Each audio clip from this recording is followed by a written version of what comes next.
Sideline Guys, Adam Schinder and Mark Robarch back for another week on RecorderNews.com. Consecutive week number 3 gives us just 294 to go to catch Brett Favre. But not talking football just yet today. High school basketball, 2 full weeks down in the season, plus Tuesday night's action. And so we're going to give our first look, a weekly top 5. And Mark, your number 5 boys basketball team in our area. Well, my number 5 team is Mayfield, and I got to tell you that I'm doing that strictly on the advice of Fort Plain coach Craig Phillips. I was out there last night for Fort Plain Harry Tuesday night, and after talking to him after the game, he said he's got Mayfield Friday night, and he says that's probably going to be the toughest test that he's going to face in the WAC North this season, especially on the road Friday night in Mayfield. Yeah, Mayfield, I've got Mayfield at that number 5 spot as well. They're 4-2 right now, playing very good defense the last couple of times out. They've played kind of the back half of the WAC North, St. John'sville, Oppenheim, and Freda, Northville, but they're holding them to 35 or fewer points a night. Mayfield right now, they're kind of in that three-team race at the top of the WAC North, along with Fort Plain and Spa Catholic, and then you've got Galway, Northville, St. Joe, all lagging behind.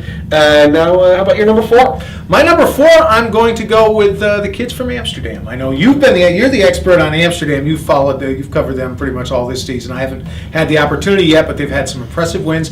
Took a big loss last weekend, but they're still looks like a quality team. I know you just can't say enough good about Tyler Major. This looks like it could be a very good team, especially as they learn and grow throughout the season. Yeah, I've got Amsterdam there as well. My gap between 4, 3, and 2 in this list is very, very close. Amsterdam is coming off of really what have you done for me lately. If this was a week ago, Amsterdam would probably be in the number 2, maybe even the number 1 spot. But their loss against CBA was just their loss against Schenectady was very sloppy. And now Friday night they get what is the toughest test maybe in the entire state in CBA, the defending state champion. Their schedule gets tougher for a little while. They've got a bit of a break around Christmas. They play down a couple teams. They play Gloversville and Johnstown. They play some smaller opponents in that Gloversville holiday tournament. But right now, Amsterdam, they just need to get organized through this tough first half of the Big Ten schedule. At number 3, I've got Broad Alban Perth, and I know you and I disagree on this one. This is the one place where we do disagree. BP looked really good last night. I know you were telling me in their upset win over Scotia Glenville, and indeed they probably are one of the best teams in the area, but I think that loss to Fonda kind of drops them a little farther down the list with me than they did with you. Of course, I've seen a lot of Fonda this year, so I know what that team is, and I know how that spells out with Broad Alban. Yeah, number 3 is where I've got Fort Plain. It's really 2 and 2A between Broad Alban Perth and Fort Plain for me right now. Really, I'm just putting Fort Plain here, simply level of competition. Fort Plain's beaten who they've beaten so far, and they've looked very good. I just got Broad Alban Perth ranked slightly higher. I'll get to it in a minute because of who they beat last night. And I've got Fort Plain at number 2, and I know you talk about level of competition, but I guess a big factor with me is the fact that they've stepped up in competition twice already this season at the Coaches versus Cancer High School Invitational in Waterford a couple of weekends ago. And they really demolished Tamarack, a Class B school, and they, for the first quarter at least, they did the same to another Class B school, Chatham, before Chatham came back and put them away rather handily. I had a chance to talk to Craig Phillips about that last night. He said basically we got outgunned by a team that had a lot more depth. They were able to run a lot more people out on the floor, keep fresh legs on their pressure defense. So, so Fort Plain has stepped up, and I cannot say enough about the defense that this team plays. There's really no one star in this team. Everyone, every night somebody steps up. I know Jabin Weaver stepped up a little bit last night in their 45-25 win over Harry. But this is a team that goes 8 deep easily, 11 deep if you want to count the 3 sophomores he's kind of easing into the rotation like that. And their defense is just probably, I want to say, the toughest in the area. And like I said, I can't really argue between Broad Alban Perth and Fort Plain. I've got Broad Alban Perth because last night they passed the eye test for me.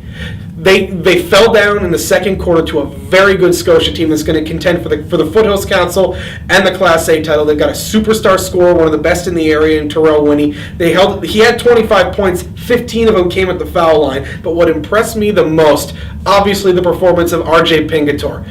10 3-pointers, a school record. We've got conflicting reports. It may be a Section 2 record for most 3-pointers in a single game. 38 points on the night. Plus, Tom Mittler coming on the inside added 18 points, and they have a balance when Mittler and Pingatore and Matt Gage and Tyler Wood, who is their best scorer and only had 7 points last night, when they all get going, this is going to be a team that evolves from that 49-42 loss to Fonda that opened the season.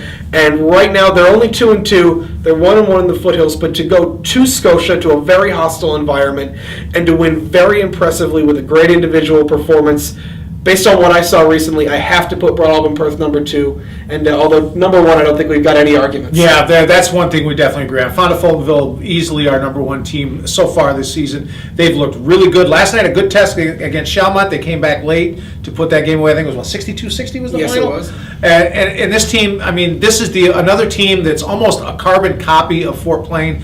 2 teams with a lot of depth. Fonda has a little bit of size with Luke Nethaway that gives them a weapon that Fort Plain doesn't really have right now, but both of them pride themselves on a very tough defense.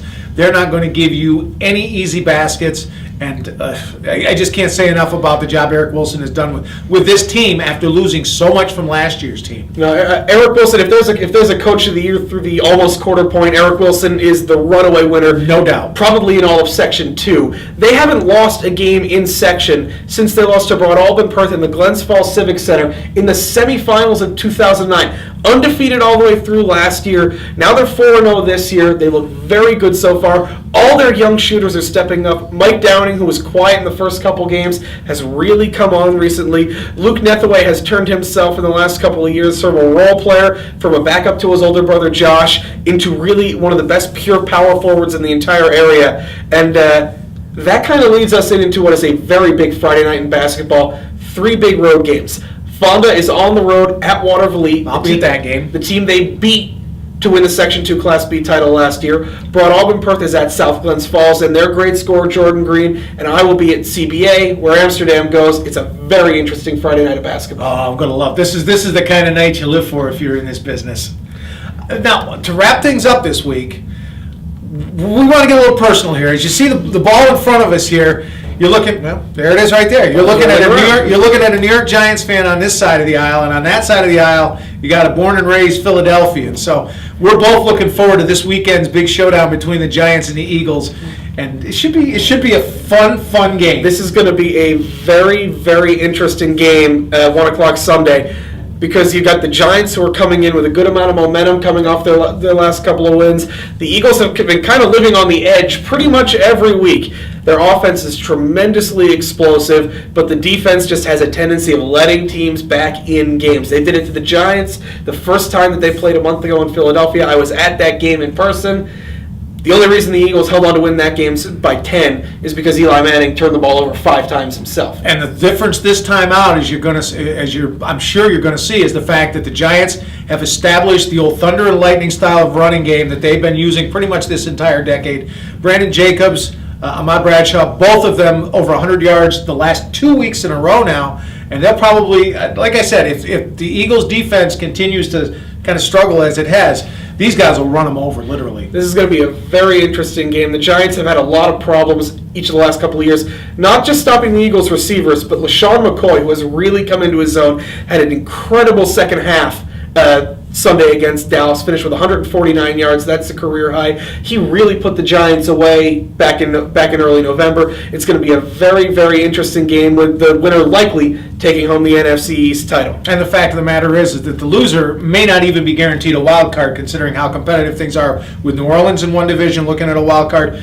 You can't count out Green Bay yet, even though with Aaron Rodgers hurt, you never know what happens. But the one person we didn't talk about, and I'm surprised we haven't mentioned him in talking about this game, is Michael Vick. Michael Vick has been tremendously dynamic all season. Obviously, he's a bona fide MVP candidate at this point. And he's a matchup nightmare, especially for the Giants. But the Giants did knock him around a little bit in that first game. They've got the defensive ends who can get after him. They love to bring pressure, and Michael Vick's been taking a lot of hits.